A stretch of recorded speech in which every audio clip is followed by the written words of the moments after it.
preocupação do mercado financeiro? O mercado fica nervoso à toa.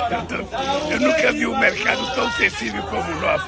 É engraçado que esse mercado não ficou nervoso com 4 anos do Bolsonaro. O senhor está indo para São Paulo. A nossa manchete de hoje. O mercado ensaia chantagem e Lula responde. Não reagiram a todos os abusos feitos por Bolsonaro durante 4 anos. Ontem, o meu destaque aqui foi que o Brasil voltou à normalidade institucional, o Lula se encontrou com os representantes dos outros poderes.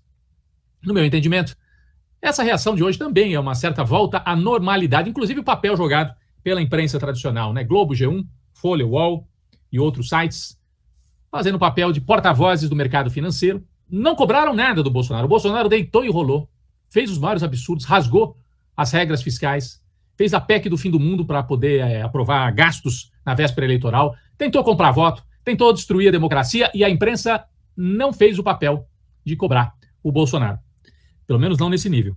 E hoje, tanto o mercado como a mídia tradicional iniciam o processo de chantagear o Lula. Isso, para mim, também é uma volta à normalidade, porque esse é o papel que as pessoas costumam esperar desta imprensa tradicional brasileira. O dólar subiu de novo, a bolsa caiu. É claro que não são só fatores relacionados ao discurso do Lula, a transição, tem muitas questões internacionais e também a inflação, que volta a disparar no governo Bolsonaro. Estamos no governo Bolsonaro. A inflação de outubro voltou a crescer. Isso também preocupou os mercados. Quer dizer, toda a festança, a gastança do Bolsonaro eleitoral começa a cobrar o preço. Descontrole nas contas, descontrole orçamentário, né? Um governo que acabou antes de terminar. E isso gera um vácuo perigoso também na política econômica. O Lula nem tomou posse, mas o mercado financeiro já faz chantagem contra o presidente eleito.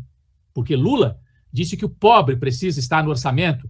Lula disse que não compreende bem porque há tanta preocupação com o teto de gastos, com o controle de gastos, e não há preocupação com a fome, na mesma proporção.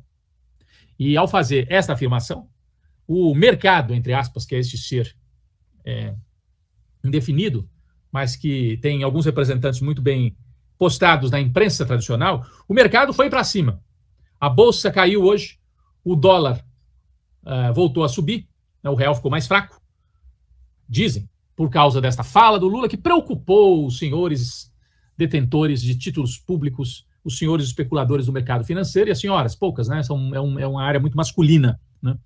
Mas preocupou, sabe? Eles estão muito preocupados com isso. Tiveram preocupados, por acaso, quando o Bolsonaro estourou as contas do Brasil e fez a PEC do fim do mundo? Não. Por quê? Porque o Bolsonaro botava uma cenourinha na frente dos burros. Assim, eu vou arrebentar tudo, mas fiquem comigo, porque vai ter privatização da Petrobras, vai ter distribuição de dividendos da Petrobras. Eu vou arrebentar as contas, dizia o Bolsonaro, para tentar me reeleger. E depois a gente privatiza tudo. E vocês são sócios dessa festança. Então, não havia cobrança, porque o Guedes é o representante do mercado financeiro predador, sentado na cadeira de ministro da Economia. Quando vem o Lula e faz uma afirmação, para mim, óbvia. Não, aí não pode. Mexeu com o mercado. Como se o Lula fosse um incendiário. O Lula governou 8 anos, depois a Dilma mais 4, porque já o segundo mandato praticamente não existiu, com responsabilidade. O governo do Lula teve responsabilidade, reduziu a relação dívida-PIB. Sabem o que é isso, né? A dívida interna. O Brasil tinha uma dívida interna, quando o Lula assume, gigantesca. E não tinha nem capacidade de pagar essa dívida.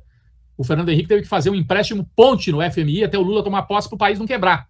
O Lula toma posse, a economia se recupera, os impostos, o regulamento de impostos melhora, as contas do governo se acertam, o país começa a exportar, começa a fazer reservas em dólar, reservas internacionais. Bom, com tudo isso, a relação dívida interna, PIB, diminuiu. Quando o Lula assumiu, acho que era 70%, 80%. Caiu para 40%. Então, o Lula tem responsabilidade. Agora, a responsabilidade dele não é só com quem compra ação na Bolsa. É também com quem está lá na base da pirâmide social. Então, isso mexeu hoje com os mercados. Quer saber? Ainda bem. Ainda bem. Há contradições entre o governo Lula e o mercado financeiro? Ainda bem. Se fosse para o Lula ser eleito e ficar tudo igualzinho, já estava com o Guedes. Para que o Lula? Então, que haja essas contradições e que isso seja negociado e seja arbitrado pelo presidente eleito. E vai ser, porque o Lula sabe fazer isso. A bolsa caiu, o dólar subiu por causa da fala do Lula sobre teto de gasto, orçamento, ele dizendo que, a princípio, ele quer rever essa história de teto de gasto. Já tinha dito na campanha, gente. Qual é a surpresa? Estão aproveitando para especular um pouco também. E há as questões econômicas. Não é só a fala do Lula. A inflação veio muito alta. Existe preocupação com o cenário internacional que vai acontecer nos Estados Unidos. Tudo isso junto. Houve essa pequena turbulência no mercado financeiro. Bom, o Lula devolveu. Os caras gritaram truco, o Lula gritou 6. Abre aspas, Lula. O mercado não ficou nervoso com o Bolsonaro por 4 anos. Por que está nervoso agora? Por que o povo pobre não está na planilha da discussão da macroeconomia? Questionou de novo o presidente ao comentar a alta do dólar. Então, gritaram truco, o Lula gritou 6. Vamos ver até onde vai esse jogo.